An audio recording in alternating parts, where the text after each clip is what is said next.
Jardiner autrement, ça veut dire adopter des gestes simples et des pratiques qui respectent la nature. Mais ça veut d'abord dire penser aux fondamentaux comme s'occuper de ce qui est du climat, non pas de la météo mais bien du climat. On a un climat général, mais si effectivement on a une maison tournée plein sud, eh bien devant on va être dans des conditions qui vont être quasi désertiques parce qu'on sera en plein soleil, et si on est derrière, on sera dans des régions nordiques. Donc il faut toujours faire attention au climat dans son ensemble. Le climat conditionne nos plantations, mais la qualité du sol est également un élément déterminant. Faites un diagnostic de votre terre pour pouvoir planter à bon escient. Bien connaître son sol, ça permet d'éviter de faire des bêtises. On peut former une boule et puis voir comment ça se comporte. Si la boule se tient, c'est qu'on a déjà un pourcentage d'argile dans le sol qui est assez important. Si on n'arrive pas à former une boule, c'est que le sol est sûrement très sableux.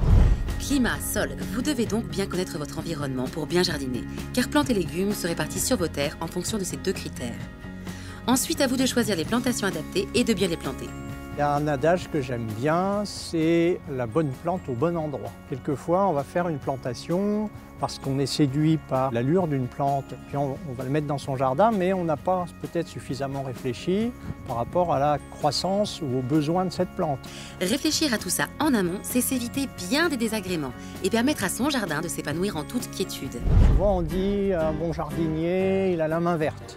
Moi, j'y crois pas trop, je pense qu'il a l'œil vert. C'est-à-dire qu'il va être capable de s'intéresser au quotidien à son jardin, d'observer les choses pour pouvoir agir avant que des dégâts soient intervenus. Et pour avoir l'œil vert, penser biodiversité est un bon réflexe pour renouer avec la nature, en mettant en place des aménagements qui vont favoriser la faune et la flore sauvage. Une démarche qui passe par des gestes simples comme laisser un coin de son jardin au naturel, aménager des abris pour les animaux, faire un compost, protéger son sol naturellement.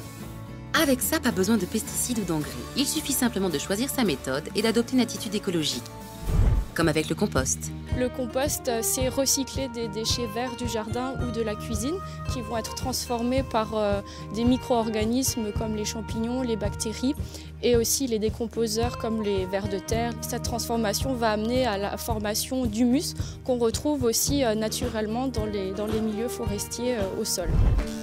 Dans la nature, rien ne se perd et tout se recycle. La technique du paillage est également un très bon moyen d'enrichir et de préserver votre sol. Le paillage, lui, c'est mettre en place une couche de matière végétale ou minérale sur les massifs floraux ou le potager. L'avantage du paillage, c'est qu'il limite l'apparition des herbes spontanées. Il conserve aussi l'humidité, donc ce qui permet d'arroser beaucoup moins. Il évite aussi la sécheresse du sol et son érosion. Renouer avec la nature, c'est également penser aux animaux et aux insectes, parfaits alliés des jardiniers pour éloigner les parasites. On va par exemple mettre en place des abris pour qu'ils puissent se réfugier pendant l'hiver ou lors des intempéries. On peut fabriquer des fagots à partir de tiges creuses comme le bambou ou de tiges tendres comme le sureau ou le framboisier. On fait des petits fagots et on les accroche dans les arbres.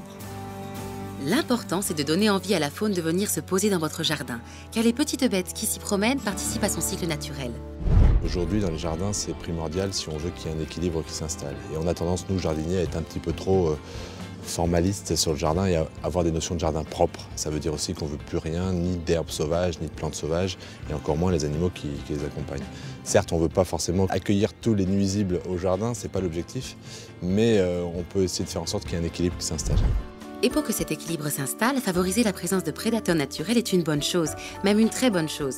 Parmi eux, il y a le hérisson, évidemment, il va y avoir le crapaud. Alors pareil, c'est des animaux qui rebutent un peu les gens, mais il est très efficace pour manger un certain nombre d'insectes, de mollusques au jardin.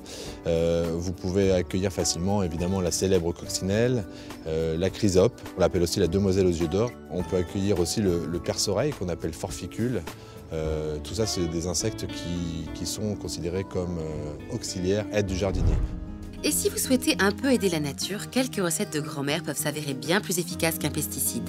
Il existe par exemple contre les limaces ou les escargots ce qu'on appelle la planche à patates, en y mettant des rondelles de pommes de terre qui vont attirer ces limaces et qui vont pouvoir y rester même jour et nuit. Elles n'auront même plus besoin d'aller manger vos salades ou vos jeunes pousses parce qu'elles seront concentrées sur cet aliment. Ce qui vous permet donc tous les jours, régulièrement, de soulever cette planche et de ramasser manuellement ces limaces et de les remettre dans la nature à un endroit plus propice pour elles. C'est très facile à mettre en œuvre.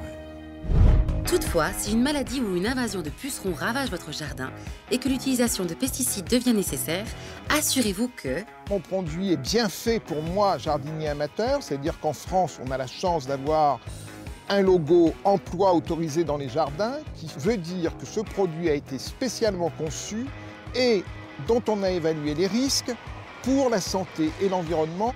Maintenant, dans les points de vente, il y a des gens qui sont certifiés, qui peuvent donner des conseils. Donc, ne pas hésiter à se faire aider. Mention EAJ repérée, cela ne vous dispense pas d'utiliser votre produit avec précaution. Les pesticides sont composés de substances toxiques. Pas question de les manipuler à la légère. Respecter les quantités est primordial. Pour ça, une fois encore, reportez-vous à l'étiquette. Les doses sont exprimées en unités faciles à comprendre, qui correspondent à la taille du jardin. Et alors, il n'est pas nécessaire d'en mettre plus que ce qui est recommandé. Et puis, on pense à se protéger.